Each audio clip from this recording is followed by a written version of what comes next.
Por que a senhora não gosta de mim? Porque o senhor aparece sempre na televisão criticando aquele meu candidato que eu adoro. E quando eu fui falar, autoritariamente, ela me interrompeu e falou, não precisa falar mais não. Como se eu tivesse dito alguma coisa. Não precisa falar mais não. Eu sei o que você vai dizer. Você vai dizer que ele é ladrão. Mas eu vou dizer para você que ele é sim, ele é ladrão. Mas é bom. Ele fez isso, fez aquilo outro, fez aquilo outro, fez aquilo outro, fez aquilo outro. É bom.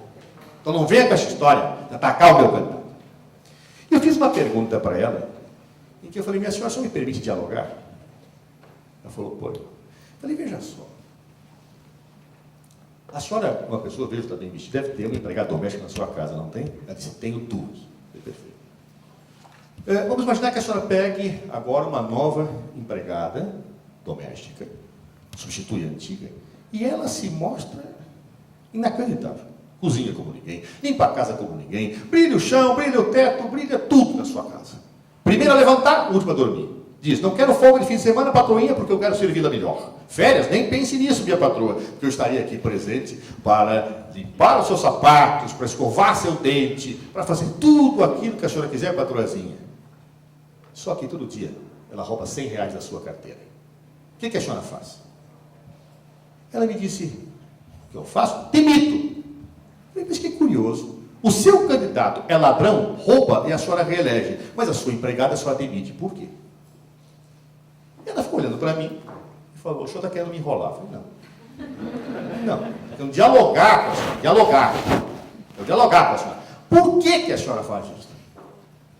E aí ela me disse, após pensar uns segundos, fácil responder. É porque o meu candidato não rouba o meu dinheiro. Ela rouba. Essa matriz de pensamento é a matriz de pensamento que nega a distinção entre o público e o privado. E aquela que faz legitimar a ideia de que a política não é coisa minha, porque a república não é coisa minha. Porque a coisa pública é dos outros, eu tenho que cuidar da minha vida. Como se a minha vida não tivesse inserida num todo, como se a minha vida não tivesse inserida na coisa pública. E esta alienação, ela é fantástica para os que são autoritários e ditadores. Porque quanto mais as pessoas acreditam na possibilidade de intervir, quanto mais se alienam, mais eu mando. E elas mais obedecem, como cordeiros. E recebem as influências das minhas decisões sem contestação. É por isso que eu quero ponderar a vocês que, quando se entra na universidade, nós temos que perder aquela dimensão de apoliticidade que caracteriza e marca muitos dos que aqui entram. Não existe educação neutra. E permita-me dizer isso. Aliás, reproduzo aqui o que disse Paulo Freire. O arte de ensinar é, por definição, uma arte que tem a política associada. Um ilustre professor de direito francês, chamado Michel Miaille, ele descrevia o ensino como uma viagem turística. Ele dizia, o aluno é alguém que vai fazer uma excursão, e o professor é o guia. O professor escolhe o roteiro, e o aluno segue a viagem. Vamos fazer uma analogia, disso que disse Michel Miaille, com a nossa realidade. Imagine que agora, no carnaval, alguns de vocês vão ao Rio de Janeiro e contratem uma excursão para conhecer o Rio de Janeiro. E o guia fala, bom, o primeiro lugar que vocês vão é a praia de Ipanema. E vocês vão ver aquela praia maravilhosa, aquele mar lindo, os edifícios da Vieira Solto, as coberturas. Que coisa maravilhosa. Em seguida nós vamos ao Corcovado, aquele Cristo Redentor, aquele monumento, aquela coisa exuberante. E depois do Cristo Redentor vamos andar no bondinho do Pão de Açúcar. Você faz aquele passeio gracioso, delicioso. Depois, o show de samba, depois ao sambódromo, vamos ver as escolas de samba. E quando você voltar do Rio de Janeiro, você fala, mas isto realmente merece o nome de cidade maravilhosa. Mas vamos imaginar que um outro amigo de vocês tenha escolhido, como existe hoje, uma companhia turística alternativa. E aí, ao chegar no Rio de Janeiro, primeiro passeio, favela da Rocinha. Você não conhecia a favela da Rocinha. Depois vou conhecer o Morro do Alemão, com os caveirões passando e dizendo, olha pessoal, aqui não dá para passar, porque senão pode ter tiroteio, porque aqui está sendo dominado pelo tráfico. Depois disso, Bangu 2, a penitenciária. E quando vocês voltarem desse passeio alternativo do Rio de Janeiro, vocês dirão, mas o Rio de Janeiro é uma franquia do capeta. É uma filial do inferno. E aí você se encontra com seu amigo e perguntará, onde é que você passou o carnaval? Você dirá, no Rio de Janeiro.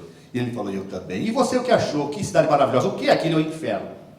E olharam os dois, estiveram no mesmo lugar? Não, o guia foi diferente.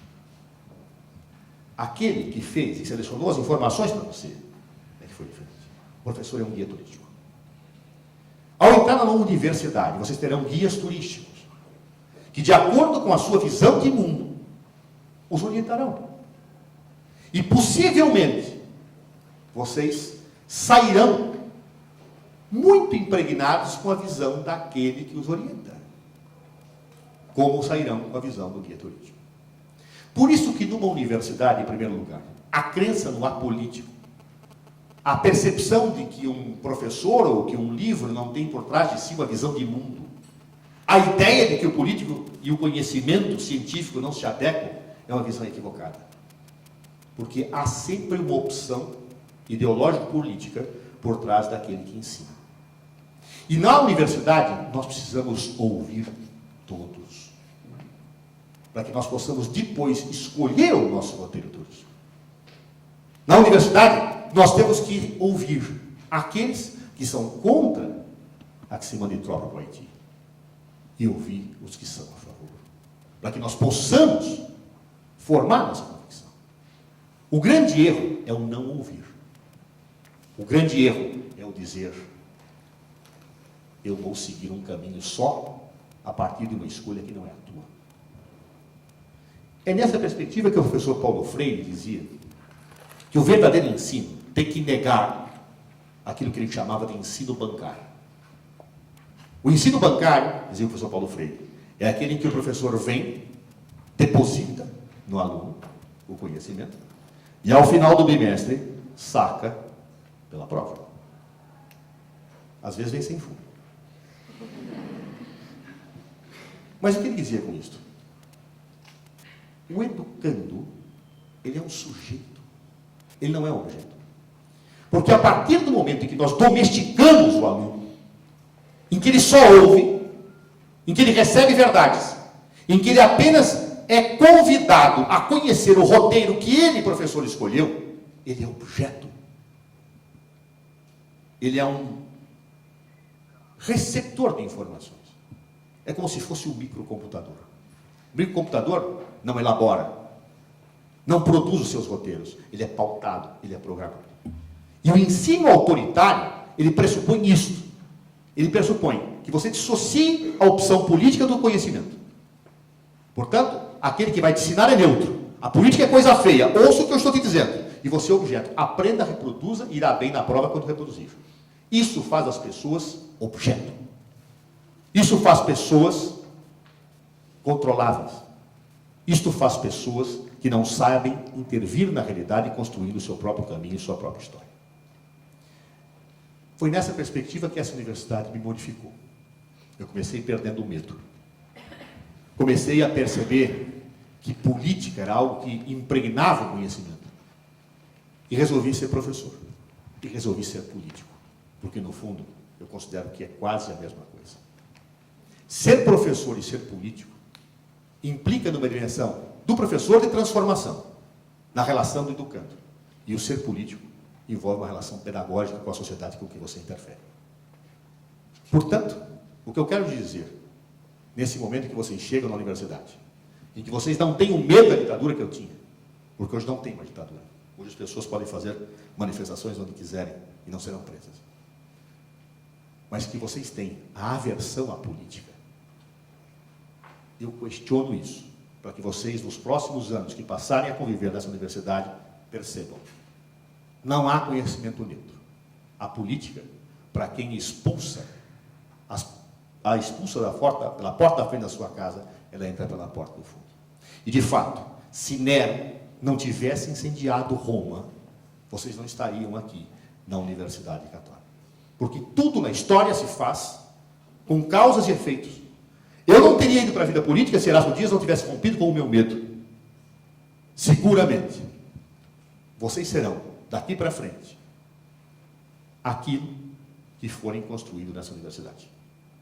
Vocês, desde que nasceram até hoje, passam por um processo. E agora entram numa nova fase desse processo. Talvez daqui a alguns anos, vocês se lembrem que se Nero não tivesse incendiado Roma, vocês não estariam aqui. E se vocês não tivessem estado aqui, não seriam jamais quem serão daqui a alguns anos. Obrigado, boa sorte, bem-vindos à universidade.